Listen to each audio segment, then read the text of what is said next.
Continuamos entonces con nuestra clase entre lo sagrado y lo secular, una teología bíblica de nuestra vocación. Estamos estudiando cómo Dios obra por medio de cada llamado que ha dado a las personas.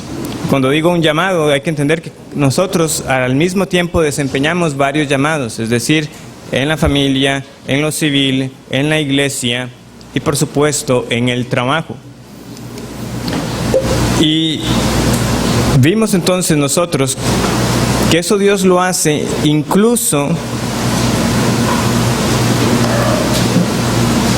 independientemente si la persona es creyente o no. Y vimos el ejemplo de las autoridades. Toda autoridad que hay es puesta por Dios. Y al final de cuentas, ellas hacen lo que Dios quiere que sea hecho. Ellas son ese instrumento para castigar al malo. Pero vimos que en el contexto de ese pasaje de Romanos 13, precisamente Pablo antes ha dicho que nosotros no debemos vengarnos por nuestra cuenta, que nosotros debemos dejar toda justicia a Dios, porque Él dice, mía es la venganza, yo daré el pago. Por lo tanto, vimos que a menos de que sea nuestro llamado, en este ejemplo con el que estábamos ilustrando, el ser parte de la autoridad, ya sea como juez, como policía, no me corresponde a mí llevar ese castigo al malo. Lo que es válido para una vocación no es necesariamente para el otro. Para uno como creyente, el llamado es, en cuanto dependa de vosotros, esté en paz con todas las personas. Más bien debemos vencer lo malo con lo bueno.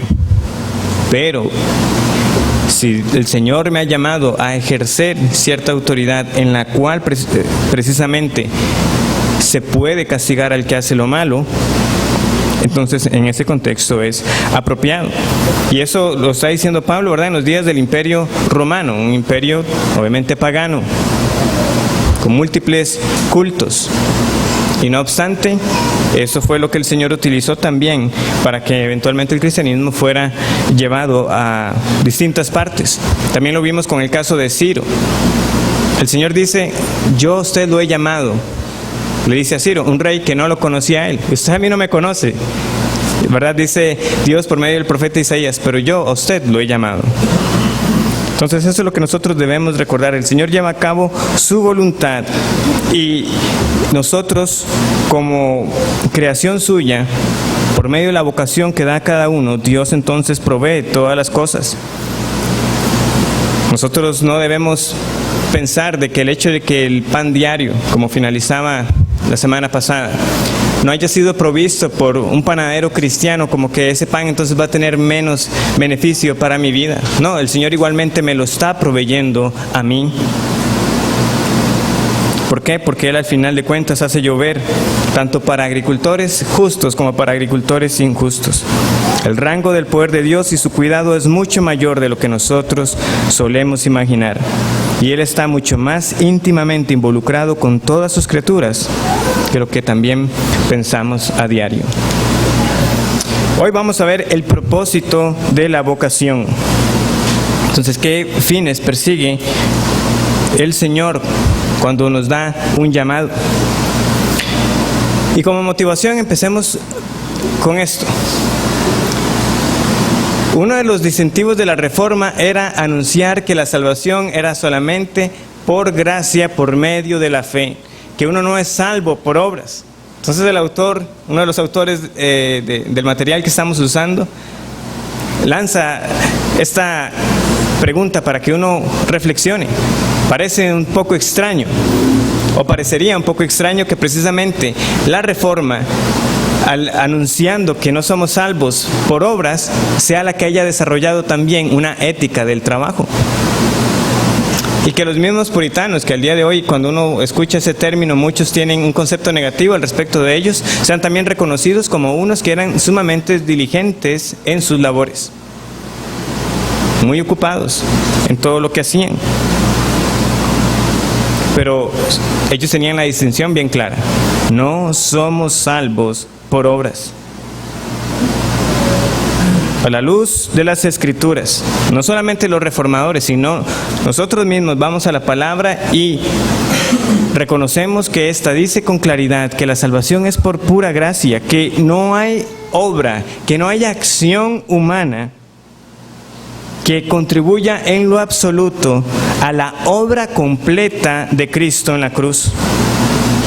En ese misterioso y grandioso intercambio en la cruz, Jesús llevó todos nuestros pecados, recibió el castigo que nosotros merecíamos y a nosotros nos fue imputada, nos fue atribuida, nos fue puesto a nuestro favor toda su justicia. Nosotros venimos a Dios como pecadores, no como hacedores de buenas obras, y lo que recibimos de Él es perdón puro, libre e incondicional. ¿Qué es lo que dice el conocido pasaje? Vamos a ir a Efesios capítulo 2.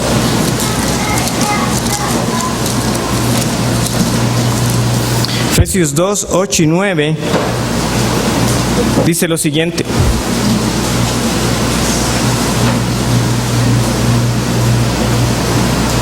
Porque por gracia sois salvos por medio de la fe, y esto no de vosotros, pues es don de Dios, no por obras, para que nadie se gloríe. Aunque nuestra relación con Dios no tiene en absoluto nada que ver con nuestras obras, sean buenas o malas, no quiere decir que el que es salvo por la fe, por medio de la gracia, queda desprovisto de ellas. Porque el versículo 10 añade lo siguiente: porque somos hechura suya, creados en Cristo Jesús para buenas obras, las cuales Dios preparó de antemano para que anduviésemos en ellas. En virtud de nuestra creación, nuestro propósito en la vida es andar en las buenas obras que Dios ha preparado para que nosotros las hagamos. Somos la hechura de Dios, o como también podemos decirlo, ese poema de Dios, que Dios trabaja en nosotros. Somos esa obra especial de su gracia. Él desea que nosotros andemos en las obras que Él ha preparado de antemano, desde mucho antes. Es decir, que hagamos lo que Él quiere que hagamos. La doctrina de la vocación. Dios hace lo que hace por medio de instrumentos. ¿Y cómo podemos nosotros conectar eso con lo que nosotros decimos y confesamos también de acuerdo al catecismo menor? ¿Cuál es el fin principal del hombre? Glorificar a Dios y disfrutar de Él para siempre. ¿Cómo lo conectamos con Efesios 2:10? Bueno, el Señor Jesús también nos da la siguiente instrucción en el Sermón del Monte, en Mateo capítulo 5. En Mateo 5, del 14 al 16, leemos lo siguiente.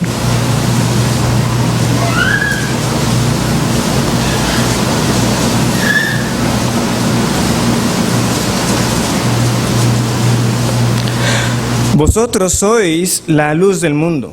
Una ciudad asentada sobre un monte no se puede esconder, ni se enciende una luz y se pone debajo de un almud, sino sobre el candelero, y alumbra a todos los que están en casa. Así alumbre vuestra luz delante de los hombres, para que vean vuestras buenas obras y glorifiquen a vuestro Padre que está en los cielos. Entonces podemos ver la conexión. Nosotros glorificamos a Dios cuando nosotros vivimos según el fin para el cual Él nos creó, es decir, para andar en esas buenas obras que ha preparado.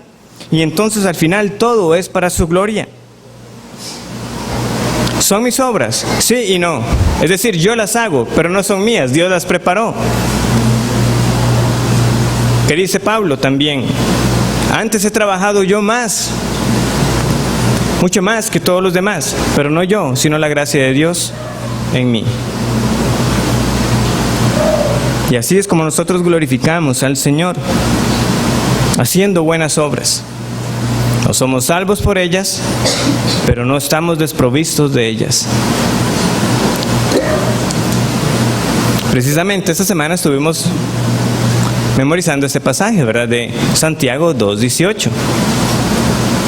Él introduce como a un contendiente imaginario, pero alguno dirá. ¿Y qué es lo que ese uno dice? Bueno, tú tienes fe, yo tengo obras. Y Santiago, o otro contendiente imaginario, le responde a ese que está diciendo ese argumento, le responde de la siguiente manera: muéstrame tu fe sin tus obras y yo te mostraré mi fe por mis obras. Este opositor está haciendo una separación donde no hay que hacerla. Hay unos que tienen obras y hay unos que tienen fe, y ambos están igualmente bien. No, usted no puede separarlas. El que tiene fe tendrá obras. Esa es la implicación que Santiago desarrolla en el capítulo 2. Y es precisamente en ese contexto, ¿verdad?, que él denuncia a aquel que se quería justificar a sí mismo diciendo que creía en Dios, pero que no tenía ninguna obra de misericordia mostrada hacia el prójimo. Si alguno ve a su hermano o su hermana que no tiene ropa y carecen del sustento diario, y uno de vosotros les dice: id en paz, calentados y saciados, pero no les dais lo necesario para su cuerpo, ¿de qué sirve? Ese tipo de fe es inservible, es lo que está diciendo Santiago en el versículo 14 también. ¿Podrá tal fe salvarle? No, ese tipo de fe no salva. No es como que haya una fe que... Lo que Santiago está diciendo es, si usted quiere llamar a eso fe, ¿verdad? Bueno, sepa que esa fe no sirve. La fe que es verdadera, la fe que es para salvación, se muestra en la compasión hacia el prójimo y en las buenas obras.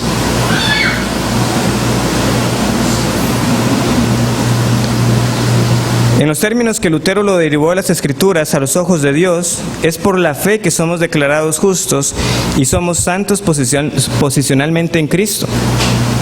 La fe, dice Lutero, sirve a Dios mientras nuestras obras sirven a las personas. O, en la cita más famosa, Dios no necesita nuestras buenas obras, pero nuestro prójimo sí. Ahora, ante esta frase, yo sí tengo que hacer algunas aclaraciones, porque es muy fácil tomar la frase y utilizarla para muchas cosas que no fueron el propósito. Hay que recordar el contexto en el cual Lutero estaba definiendo la doctrina de la vocación. Pues hay muchos que la pueden tomar y favorecer posturas antinomianas, es decir, contra la ley. Aquellos que dicen que ya el cristiano no está en ninguna obligación de sujetarse a los mandamientos de Dios. Nosotros no creemos eso, porque el Señor Jesús mismo dijo muy claramente: si me amáis, guardad mis mandamientos. No, en ningún momento la salvación por gracia significa libertad de cumplir la ley de Dios. Todo lo contrario. Ahora somos capacitados para poder guardar la palabra de Dios. Sus mandamientos no son gravosos. Pero en el contexto de esa vocación que Lutero tenía que defender, hay que recordar que muchos monjes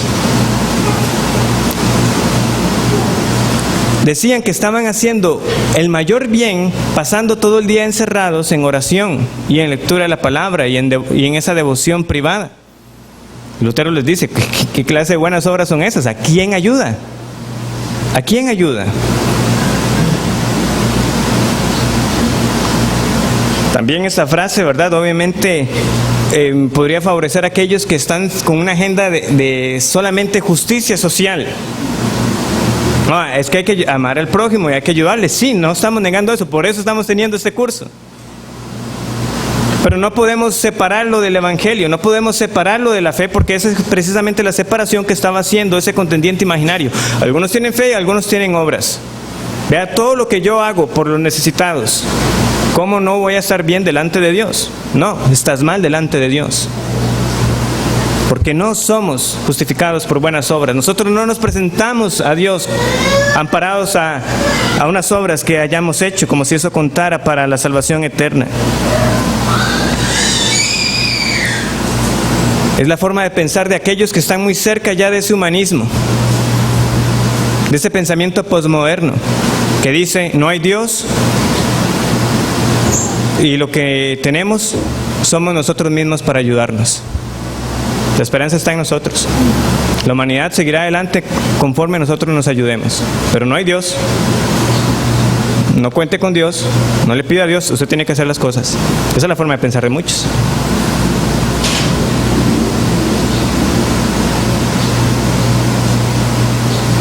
Entonces es en ese contexto. Dios no necesita nuestras obras. ¿Por qué? Porque Él no es honrado por manos de hombres, ni habita en templos hechos de manos humanas. Y él mismo dice, si yo necesitara algo, ¿se lo diría a usted? Sepa que no. Mía es la tierra y su plenitud, dice el Señor.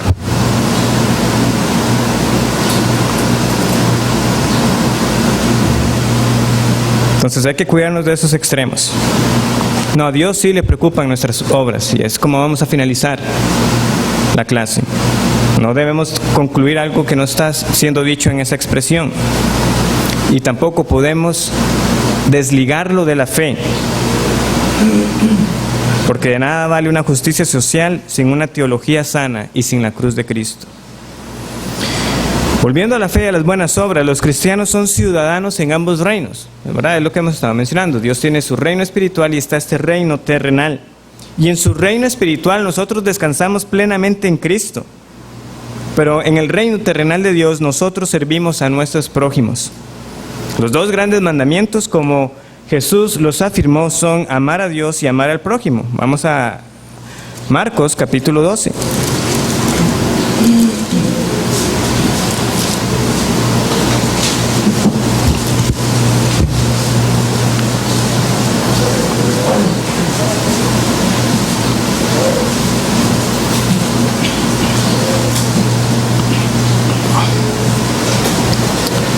Alguien le pregunta a Cristo, ¿cuál es el mayor mandamiento o el primer mandamiento? Entonces Jesús responde, y amarás al Señor tu Dios con todo tu corazón y con toda tu alma y con toda tu mente y con todas tus fuerzas. Este es el principal mandamiento. Y el segundo es semejante, amarás a tu prójimo como a ti mismo. No hay otro mandamiento mayor que estos. Amamos a Dios porque Él nos amó primero. Aparte de Cristo, nosotros solo conoceríamos a Dios en su ira contra nuestro pecado.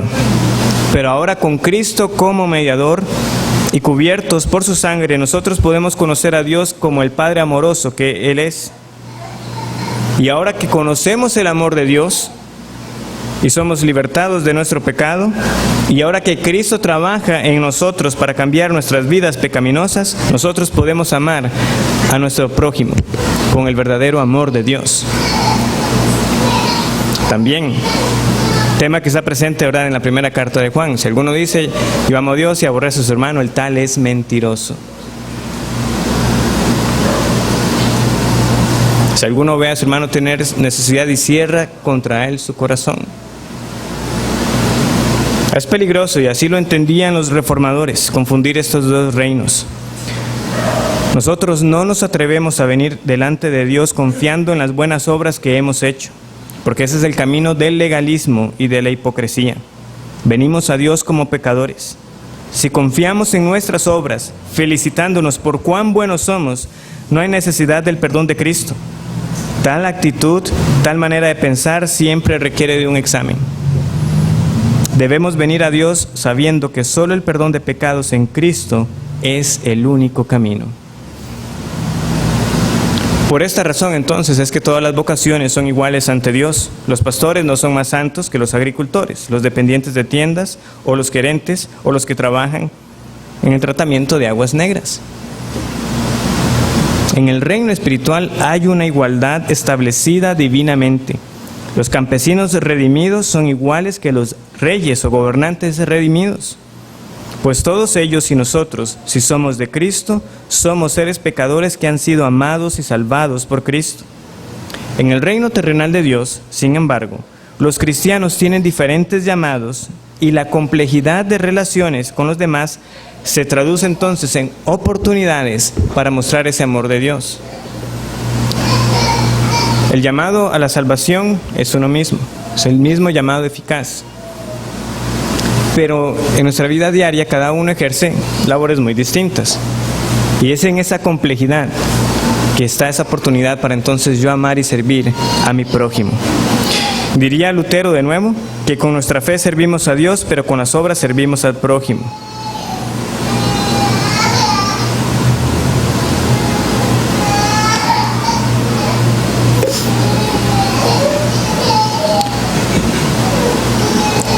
Debemos también hacer otra aclaración. Cuando nosotros hablamos de servir a Dios, ya sea por medio de nuestras obras en el reino terrenal, cuando hablamos en términos generales de servir a Dios, hay algo que no debemos olvidar, que primeramente Dios nos ha servido a nosotros. Cristo, siendo igual a Dios, no estimó el ser igual a Dios como cosa a que aferrarse, sino que descendió y tomó forma de siervo. ¿Y qué dijo él en Mateo 20:28? Como el Hijo del Hombre no vino para ser servido, sino para servir y para dar su vida en rescate por muchos. Es también lo que se ilustra hermosamente cuando él lava los pies de los discípulos. Cristo vino a servir, Dios sirviéndonos a nosotros. Ofrecer a Dios como buenas obras las disciplinas espirituales, las cuales sin duda son necesarias, a la vez que nos escondemos de las personas que pueden necesitar nuestra ayuda, es perder el punto completamente.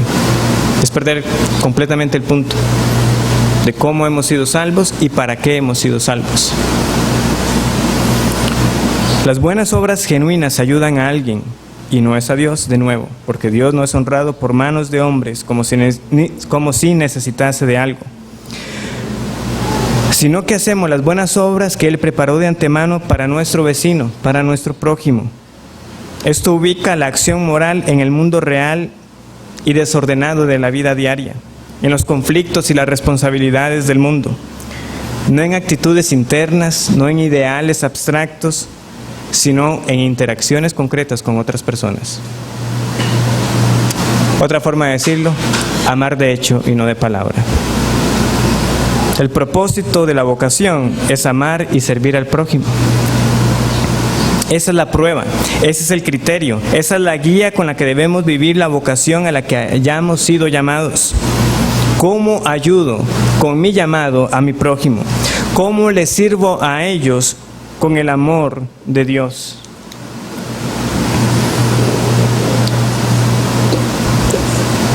Si no fuera por el pecado, obviamente nosotros ya no podemos imaginar cómo sería ese mundo. Vendrá el día en que ya no haya más pecado y el Señor haga cielos nuevos y tierra nueva. Pero cada persona en ese diseño de Dios debería amar a sus prójimos y servirle con los dones propios de cada vocación. Eso quiere decir que yo le sirvo a otras personas con mis talentos y las otras personas me sirven con los talentos que el Señor les ha dado. Y entonces está esa constante de dar y recibir, dar y recibir. Alguien más es quien construye mi casa, alguien más es quien teje las ropas que he visto. Otros son los que producen los alimentos que podemos consumir o que están con cierto grado ya de preparación, que luego la labor que se requiere para prepararlos es mínima. Dice el autor del libro, por ejemplo, yo recibo todas estas cosas y a cambio yo escribo libros y artículos y enseño a estudiantes universitarios. Una ganga, me parece, para todo lo que recibo. Y así deberíamos verlo nosotros. O sea, es tanto lo que nosotros recibimos por medio de todas las otras personas, y así es como Dios me provee, y así es como Dios obra. Entonces yo tengo que ver ese talento, ese don que el Señor me ha dado como esa oportunidad de colaborar. Sí, aún en este mundo caótico, pecador, pero ahí está el creyente con una cosmovisión correcta, haciendo las cosas para la gloria de Dios y sirviendo a su prójimo. Los seculares, ¿cómo verían esto? Simplemente lo verían como la economía. Sí, esa es la economía. Unos venden, otros compran, se produce, otro adquiere. Pero para nosotros, teológicamente, es la interacción de las vocaciones. Otro paralelismo que nosotros podemos derivar es el siguiente. En el reino espiritual, nuestro estado es de completa dependencia en Dios. Por Dios somos salvos. En el terrenal, nuestra relación es de completa dependencia de otras personas, los instrumentos de Dios por los cuales Él obra. Claro, hablar de dependencia en estos días es una bofetada al alto valor que se le ha dado a nuestra cultura a la autosuficiencia. Si uno tuviera la cosmovisión bíblica apropiada, uno vería qué irracional es decirle a alguien, trabaje para que no dependa de otros. O sea, es completamente ilógico. La idea de la autosuficiencia es una ilusión. Nadie es autosuficiente. Solo Dios es independiente. Él de nadie depende. Pero nosotros dependemos de Él y obviamente dependemos de lo que otras personas hacen por medio de las vocaciones que Dios les ha dado. Eso obviamente también lo podemos todavía hilar más fino, por ejemplo, en esa manera, ¿verdad?, del pensamiento feminista también, de cuando le dicen a las mujeres de que trabaje para que no dependa de un hombre. O sea, no, es parte de esta misma forma de pensar. No tiene sentido. Todos dependemos de las otras personas. Nadie puede ser completamente autosuficiente. Ni aun el que piensa que entonces se va a ir a recluir a un lado y va a sembrar sus propias cosas, se va a comer su propia comida. No. No era así ni en los días de las sociedades agrícolas, mucho menos ahora.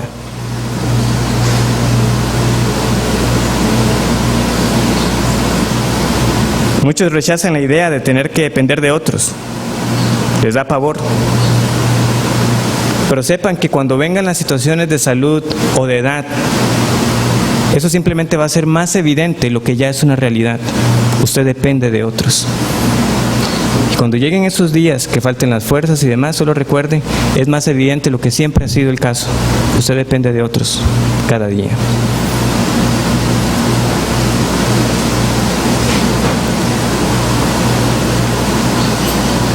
Dios lo anuncia desde la creación del hombre.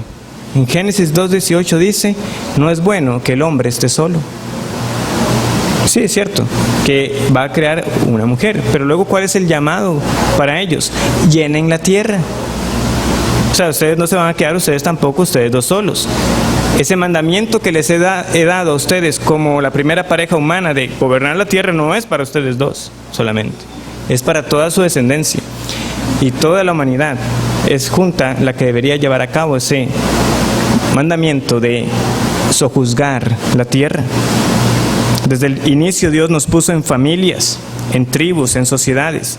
Dios ordenó que estuviéramos en relaciones y ordenó que nos necesitáramos mutuamente. Todo esto es el diseño de Dios. Desde los tiempos antiguos, cuando cazadores y recolectores, decía el autor, los hombres se tenían que poner de acuerdo para poder cazar a un animal más fuerte que ellos, individualmente. Usted no cazaba un búfalo usted solo, un mamut, lo que se quiere imaginar. Usted era en conjunto, y es así. Hasta la compleja división de labores que tenemos hoy, nadie es autosuficiente.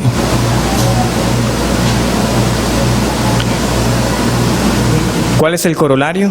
Bueno, si es cierto que dependemos de otras personas, entonces es cierto que otros dependen de mí. Esto no se trata de un estado de beneficio donde unos son pasivos y vagos, sino que es un intercambio activo. Mis dones por los tuyos, mi vocación por tu vocación. Por eso es que Pablo luego podía afirmar que el que no trabaja, que no coma. ¿Por qué? Porque es que esto es mis talentos por tus talentos, mi vocación por tu vocación. Nadie puede simplemente estar pasivo. También Pablo va a escribir en la primera carta a los tesalonicenses. Busquemos este pasaje. Primera carta a los tesalonicenses, capítulo 4, versículos 11 y 12.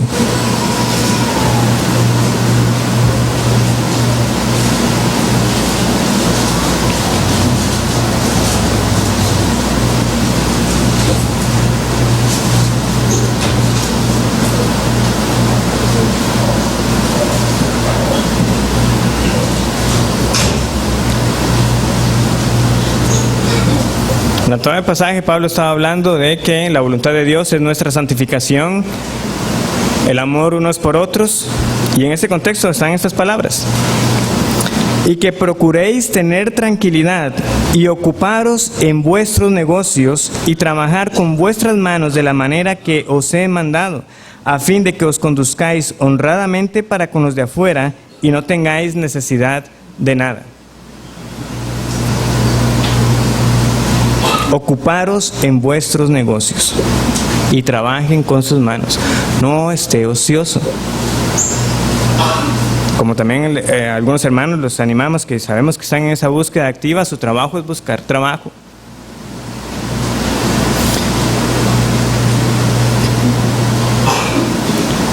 Entonces Pablo ya les había escrito esto en la primera carta.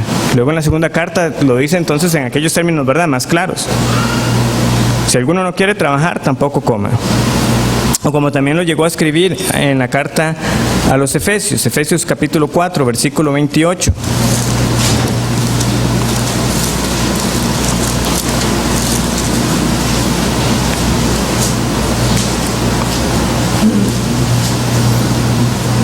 El que hurtaba, no hurte más. Y termina ahí Pablo. O sea, basta simplemente, bueno, el Señor le ha salvado, usted ya no es más ladrón, se queda con los brazos cruzados, no. Sino trabaje, haciendo con sus manos lo que es bueno, para que tenga que compartir con el que padece necesidad. Sirva a los demás.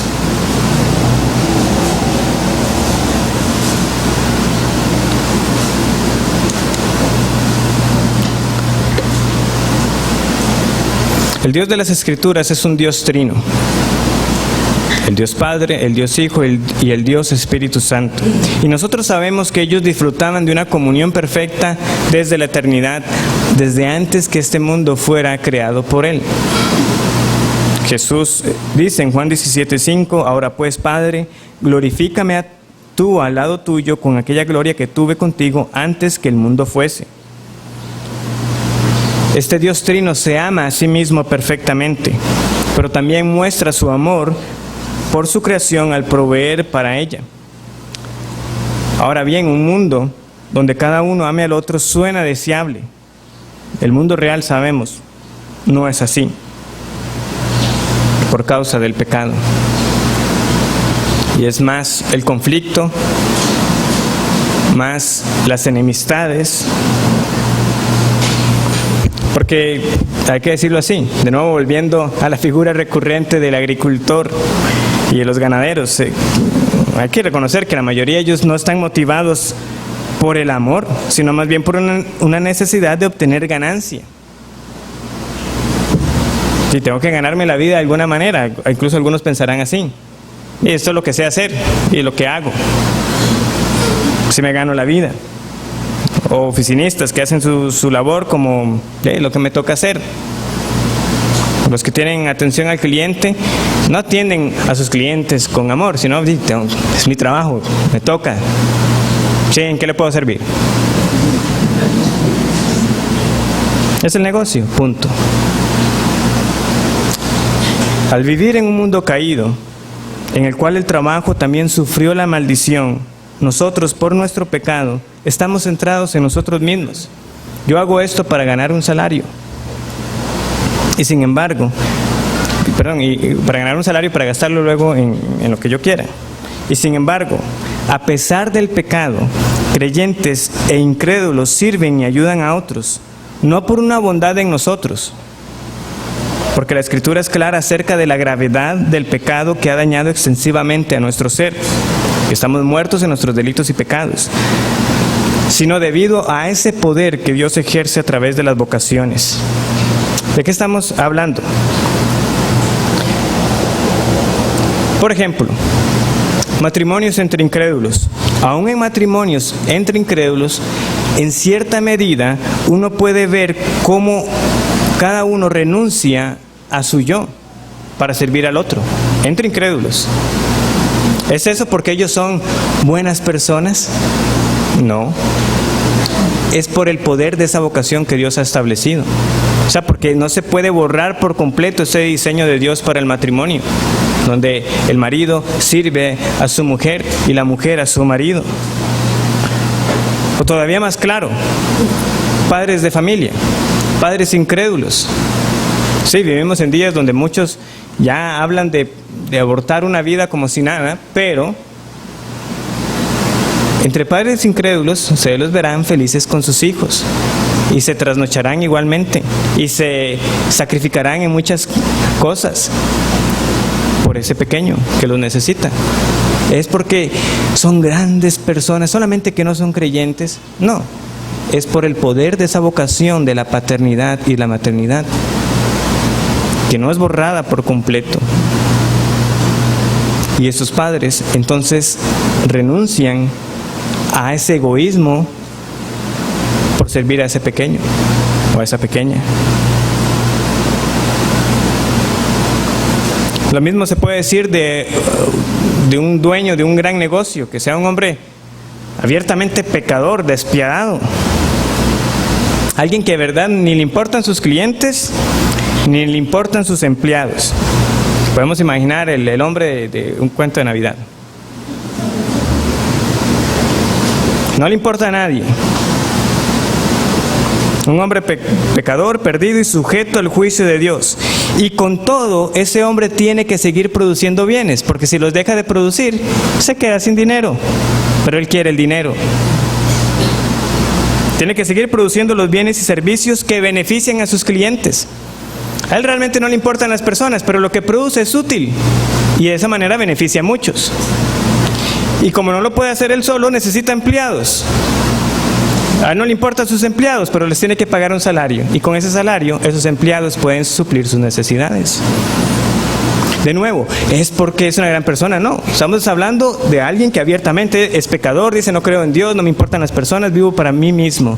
Pero aún esa persona, con ese negocio que tiene, está sirviendo a otros. Dios lo usa en su vocación a pesar de su pecado, para sus propios propósitos amorosos. Pero para el cristiano tiene que ser diferente, claro que sí. Porque el amor al prójimo tiene que estar en nuestra conciencia cada día.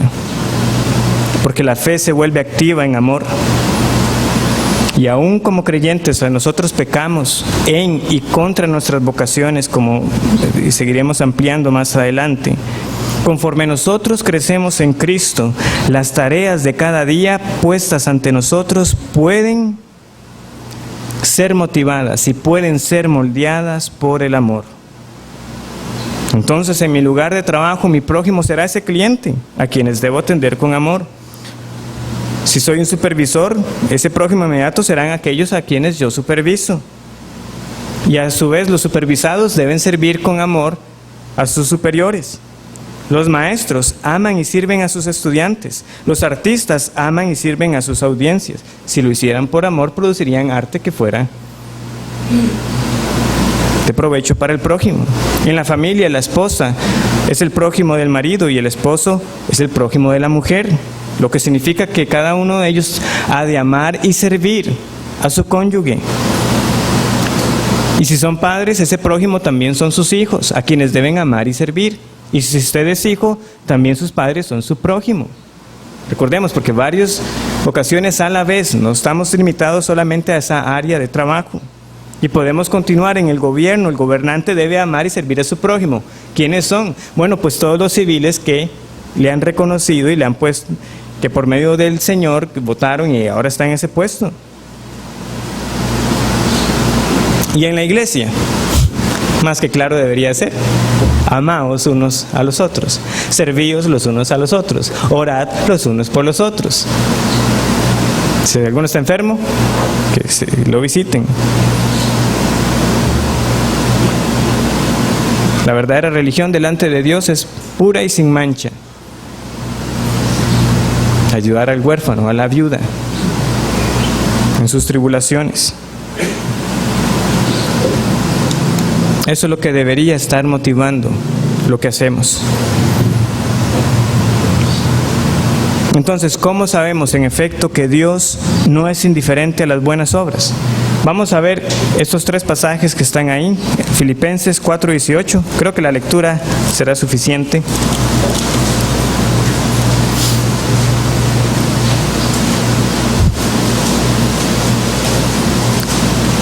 Filipenses 4:18 dice: pero todo lo he recibido y tengo abundancia, estoy lleno, habiendo recibido de Epafrodito lo que enviasteis, olor fragante, sacrificio acepto, agradable a Dios.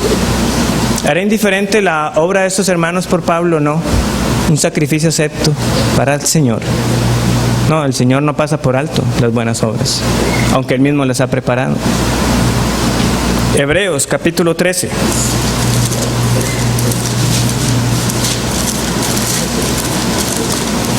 Hebreos 13, versículo 16.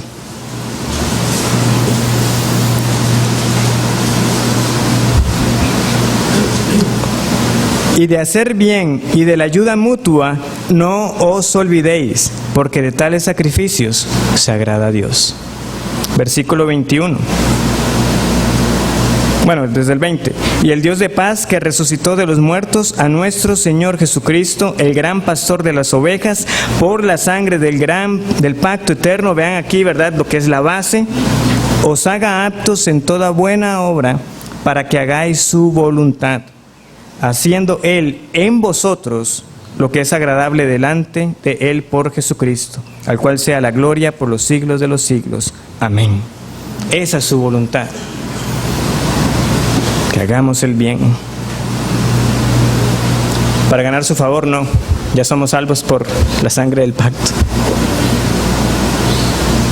Quizás uno de los pasajes más claros, también lo leímos la semana pasada en el Sermón de la Mañana, Mateo 25 y el juicio de las naciones. Mateo 25, versículos 31 al 46.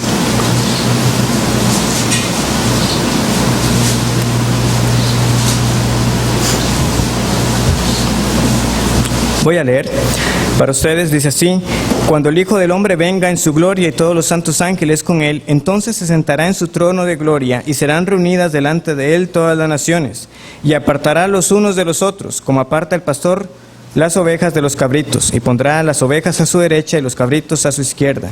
Entonces el rey dirá a los de su derecha: venid, benditos de mi Padre, heredad el reino preparado para vosotros desde la fundación del mundo. Porque tuve hambre y me disteis de comer, tuve sed y me disteis de beber, fui forastero y me recogisteis, estuve desnudo y me cubristeis, enfermo y me visitasteis, en la cárcel y vinisteis a mí. Entonces los justos le responderán diciendo: Señor, ¿cuándo te vimos hambriento y te sustentamos, o sediento y te dimos de beber? ¿Y cuando te vimos forastero y te recogimos, o desnudo y te cubrimos? ¿O cuando te vimos enfermo o en la cárcel y vinimos a ti?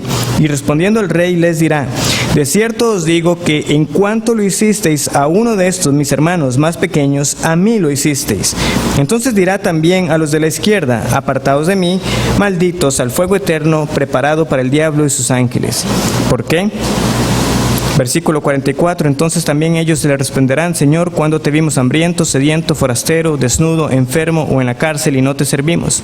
Entonces le responderá diciendo: de cierto os digo, mas en cuanto no lo hicisteis a uno de estos más pequeños, tampoco a mí lo hicisteis. Y irán estos al castigo eterno y los justos a la vida eterna.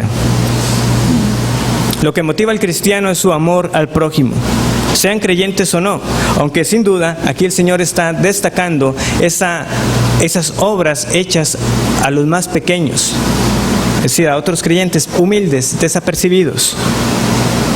Pero el punto es, Él acepta lo que hacemos por otros como si lo hubiéramos hecho a Él. Comenta Hendrickson sobre este pasaje: lo que merece atención especial es el hecho que en cada caso de necesidad, tuve hambre, sed, fui forastero, etc., y de satisfacción de esta necesidad, me disteis de comer, etc., es el cumplimiento fiel de humildes deberes de la vida cotidiana lo que se da como razón para las palabras de felicitación y de aprobación, y para la grata invitación a entrar y tomar posesión de las bendiciones del reino en su etapa final. Lo que Jesús está diciendo es: en vuestra vida y conducta cotidianas, en lo que con frecuencia se llaman las cosas pequeñas de la vida, habéis dado pruebas de que sois mis verdaderos discípulos. Por tanto, yo los llamo benditos. Esto muestra que en el reino de los cielos hay lugar, mucho lugar, para gente que en el sentido técnico no han profetizado en el nombre de Cristo, no han echado fuera demonios y no han hecho maravillas en su nombre. En realidad, no hay lugar para los que se jactan de esos grandes logros. es al seguidor no pretencioso de Cristo, al seguidor sincero que le honra en las cosas de la vida común, que Él declara bendito. Notemos que estas personas se sorprenden cuando el Señor, pero ¿cuándo hicimos todas estas cosas? Están completamente ignorantes de haber hecho alguna buena obra, lo cual precisamente hace que hayan sido obras tan buenas. Les parece extraño que habiendo realizado tan poco, ahora reciban la colada suprema, el elogio pronunciado por aquel que es Señor y Rey de ellos. Hendrickson dirá, este pasaje amplía cuando el Señor Jesús dijo también en el Sermón del Monte, no sepa tu mano derecha lo que hizo tu izquierda. Es ese hacer el bien tan desinteresado, movido por el amor y la misericordia que yo he recibido de Dios, que se ve en esa vida cotidiana. Los malos son los que llevan la cuenta. Son los malos que dirán esas palabras. Señor, yo no lo vi enfermo, yo no recuerdo cuándo fue eso, pues, pero Señor, yo he profetizado en su nombre, yo he echado fuera demonios, Señor, yo he hecho esto, yo he hecho lo otro. El malo es el que lleva cuenta de sus obras. Porque al final esa es su esperanza para presentarse delante de Dios. Pero los benditos del Padre son los que en la vida cotidiana, precisamente, y sé que me estoy extendiendo un poco del tiempo, pero quiero compartir esto, porque lo leía hoy por la mañana, una cita de Spurgeon que se ajusta también al tema de la clase hoy. Él estaba motivando a algunos con esto. ¿Qué es lo que los mueve a ustedes a hacer lo que hacen? Porque dice, hay algunos que parecen como una gallina cuando pone un huevo. Todo el mundo tiene que darse cuenta de que lo puso. Ese pobre y triste solitario huevo. Dice, he escuchado profesores que se quejan de que tantos años enseñando y educando y nadie nunca les ha dado las gracias.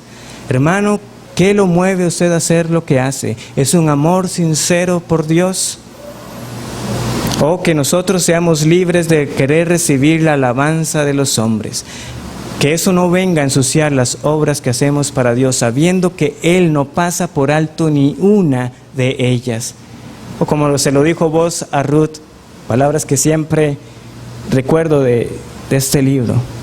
Bendito el Dios bajo cuyas alas has venido a ampararte. Él verá tu obra y te recompensará. Oh, hermanos, que nuestra fe dé frutos dignos de arrepentimiento y de misericordia a otros a la luz de la misericordia que hemos recibido. Sí hay diferencia en las cosas que uno hace. Sí hay diferencia. Es una eternidad con el Señor o una eternidad en la compañía del diablo y sus ángeles caídos.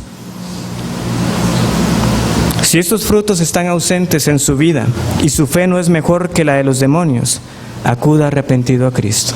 El Señor le bendiga.